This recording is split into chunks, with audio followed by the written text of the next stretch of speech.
Dear students, our today's topic is about Mughal Empire. The first question is, how did Babur lay the foundation of Mughal Empire in India? Babar ने मुगल साम्राज्य की नींव भारत में कैसे स्थापित की? The disintegration of Delhi Sultanate had set in from the mid 15th century. 15वीं शताब्दी के मध्य से ही दिल्ली सल्तनत का विघटन स्टार्ट हो गया था। डिसइंटीग्रेशन माने विघटन। 15वीं शताब्दी के मध्य से ही दिल्ली सल्तनत का विघटन शुरू हो गया था। The internal dissension as well as invasion of the foreigner weakened the Delhi sultanate. भीतरी कलह और विदेशियों का आक्रमण दिल्ली के कमज़ोर होने का प्रमुख कारण था।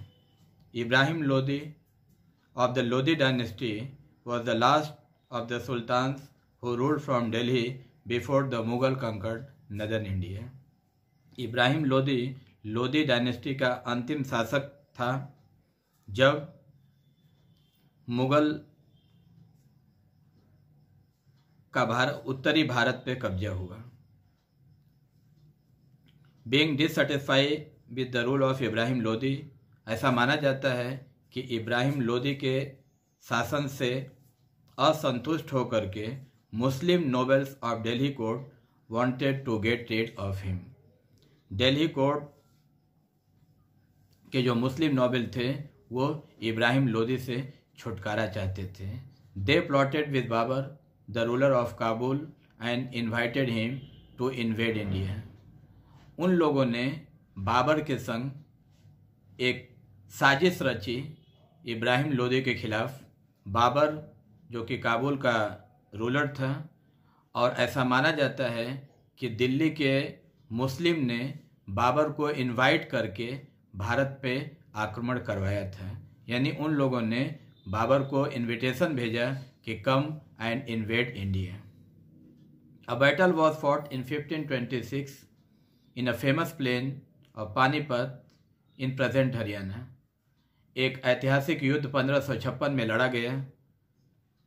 प्रसिद्ध जगह पानीपत जो आज हरियाणा में है, जिसमें Ibrahim Lodi was defeated by Babur, जिसमें बाबर के हाथों इब्राहिम लोदी की पराजय हुई। This war known as the first battle of Panipat 1526 led the foundation of Mughal rule in India. यह युद्ध भारतीय इतिहास में पानीपत के पहले युद्ध के नाम से जाना जाता है और मुगल साम्राज्य की नींव 1556 में बाबर के द्वारा रखी गई। दूसरा क्वेश्चन है, write in short about the characteristic feature of the Mughal rule. The chief features of the Mughal rule are as follows. जो मुख्य लक्षण है मुगल शासकों के शासन करने का, उसका वर्णन है। First, the Mughal had a secular mind. ऐसा माना जाता है कि जितने मुगल शासक थे वो सारे सेकुलर माइंड थे। With the exception of Aurangzeb, अपवाद स्वरूप अगर औरंगजेब को छोड़ दिया जाए, the first 5 great Mughals took activities of the state professionally. Aurangzeb को छोड़ करके पहले 5 मुगल शासक, पहले 5 माने नींव रखी थी बाबर ने। बाबर के बाद बाबर का लड़का हुमायूं, हुमायूं का लड़का अकबर, अकबर का लड़का जहांगीर और जहांगीर का लड़का शाहजहां। ये जो 5 ग्रेट मुगल रूलर थे, इन लोगों ने स्टेट को प्रोफेशनली डील किया, मतलब वो पेशेवर राजा की तरह शासन किए। That is to say that they came to rule not to propagate religion. ऐसा माना जाता है कि वो भारत में शासन करने के लिए आए थे, न कि अपने धर्म का प्रचार और प्रसार करने। Second, another important feature of the Mughal rule was the establishment of political unity of whole of north India and the large part of Deccan.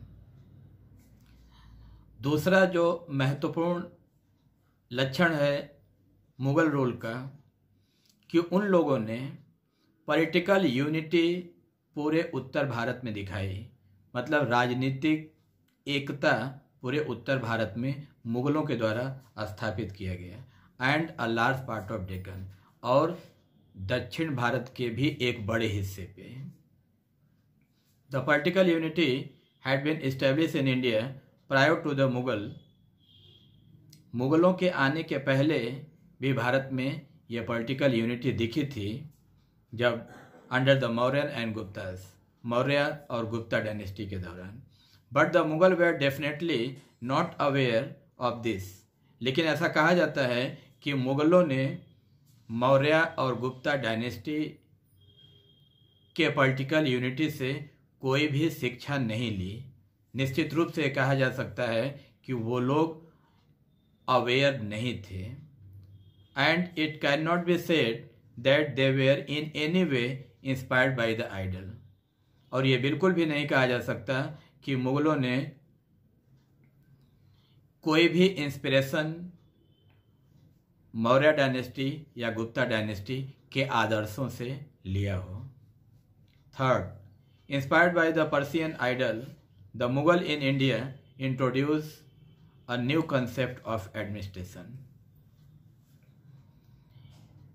Persian ideal से प्रेरित होकर के या पर्शियन आइडल से प्रभावित होकर के मुग़लों ने भारत में न्यू कंसेप्ट ऑफ एडमिनिस्ट्रेशन, प्रशासन का एक नया कंसेप्ट डेवलप किया। It was the Mughal who develop the tradition of bureaucracy in the country and devoted themselves to the task of integration of the empire. ये मुग़ल ही थे जिन्होंने सबसे पहले ब्यूरोक्रेसी सिस्टम को लागू किया। ब्यूरोक्रेसी मीन्स आधिकारिक तंत्र या नौकरशाही, मतलब हम कह सकते हैं कि मुग़लों ने पहली बार भारत में ब्यूरोक्रेटिक सिस्टम को लागू किया। And they devoted themselves to the task of integration of the empire, और उन्होंने खुद को पूरे साम्राज्य के एकीकरण के लिए अपने आप को खपा दिया, अपने आप को लगा दिया कि किस तरीके से भारत को यूनाइटेड रखा जाए। Fourth, the Mughals introduce in India the Persian title and the ceremonies that were neither Hindu nor Muslim. मुग़लों ने जो पर्शियन टाइटल भारत में इंट्रोड्यूस किया वो न तो हिंदू और न तो मुस्लिम दोनों के विचारों से अलग था। Fifth, art and literature attend an unprecedented height during the Mughal days. Art and literature, कला और साहित्य अभूतपूर्व ऊंचाई तक ले गए मुगल राजा, यानी मुगल पीरियड में कला और साहित्य दोनों का अभूतपूर्व प्रचार और प्रसार हुआ। इनफैक्ट वास्तव में अगर कहा जाए, what is known as the Indian architecture is the result of combination of Hindu and Islamic element.